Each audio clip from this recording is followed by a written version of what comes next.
No, thank you very much, Mayoga, and good afternoon, sir. I guess I should adopt the existing line and say I extend my appreciation to His Excellency, the President of the Federal Republic of Nigeria, Asiwaju Bola Ahmed Tinubu, GCFR, for his courage in giving us this bill. If I could sing, I will sing on your mandate. But since my voice is very bad, let me begin by, now there's a gap here, and there's a reason for it. It's actually for the Nigerian public officers who have elected to abandon ship so that this will be a conversation of irrelevance. That's why I've refused to move closer, because they need to be represented in this conversation as ongoing stakeholders. This conversation is so significant that citizens are not invited to the table. So it's a conversation among politicians, fixing for themselves their own instruments of power.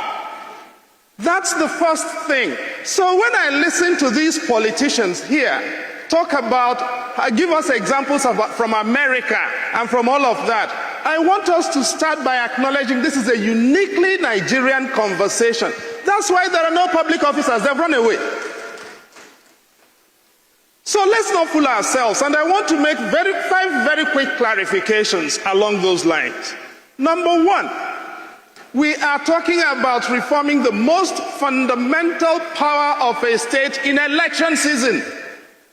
We're in election season, and we're talking of reforming the most significant power of the state without debate. This morning, we've learned that there are in fact 2 different versions of the bill going through the National Assembly.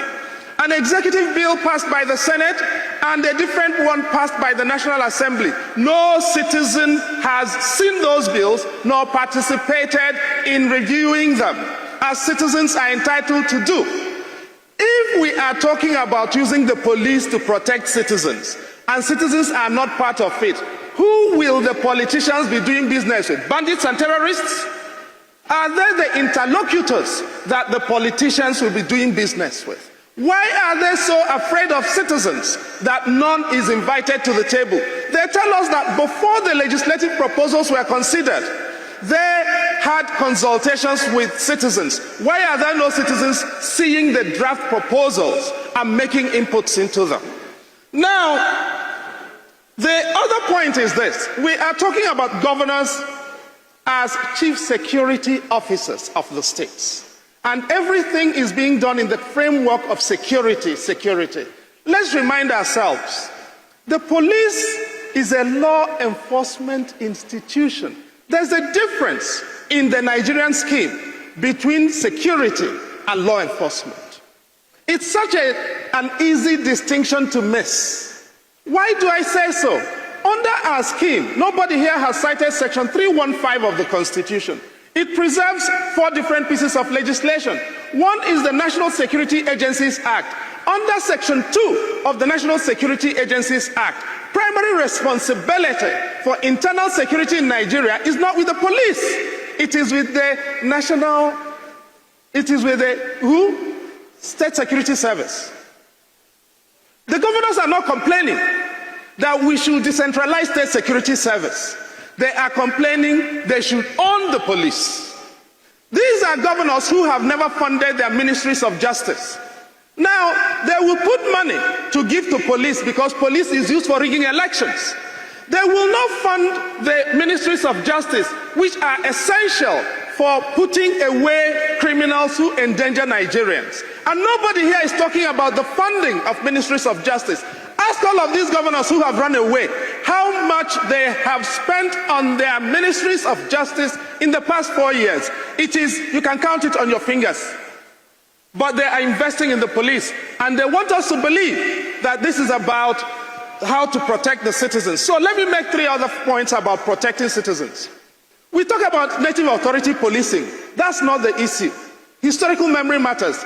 25 years ago, 3 states in Nigeria pioneered what we are discussing today. 1, Zamfara State. 2, Anambra State. 3, Benue State. Benue Vigilante Services Law, 2001. Anambra State Vigilante Services Law, 2001. Zamfara State created Hisba. Okay? Those are the 3 states that have given us 3 different pathologies of insecurity in Nigeria. Banditry in Zamfara State, IPOB in Anambra State, Benue State, we know the problems. They have deepened the problem rather than solved it. That is why we need to care about process. We need to care about the contents. But when you raise that, the governors say what? It is detail, it doesn't matter. It is everything. There is a consensus historically on the question of policing. In 2006, the Ahmad Army Presidential Committee on Police Reform agreed what we are discussing.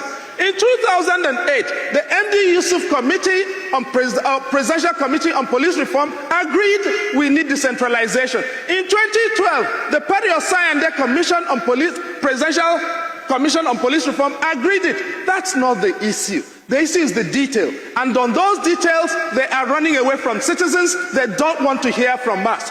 And this morning, we heard from the majority leader of the Senate. What did he do? He was talking about proposals should be. But he's the person who shepherded the bill through the Senate. What did he put inside it? So let me conclude with 2 more things.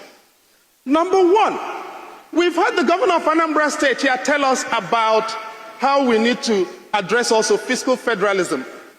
And he makes a very valid point. He also wants us to decentralize courts. There are 27 federalisms in the world. There is only 1.5 that have state Supreme Courts. The United States model is very unique. Mexico does not have a state Supreme Court as such. Every major appellate system terminates in 1 court. The invitation to state courts is an invitation to anarchy. The idea that land issues should be finished at the state level leaves you with 1 question. The Constitution protects a right to property in Chapter 4. If land is not property, what is? And if you are from Zamfara State and you go and buy land in Anambra State and you will have 2 neighbors of the governor taking instructions from the governor as how to decide it, you're finished. You no longer have a country. You have Bantustans. If we want to establish Bantustans, we should call it Bantustan Republic of Nigeria. Finish. And let me finish on this note, therefore.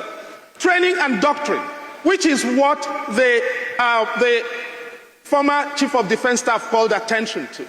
We are going to be creating state police with no transition arrangements, with no provision for anything, and we are talking about these things don't matter. You know, these are minor issues. How do you, in a policing system that has restricted over 170 something AK-47s in the last 5 years, we are saying it does not matter who has arms, to whom it is given. Because we want to give governors the power of state policing in an election season. Let's remember that. This is happening in an election season, and we are not allowed to ask the question, why should that be so? Let me yield on that score, and I hope that we can continue as citizens, even when the politicians don't want to listen, to continue to have this conversation, because at the end of the day, it is our assets online. The politicians are already well protected. Thank you.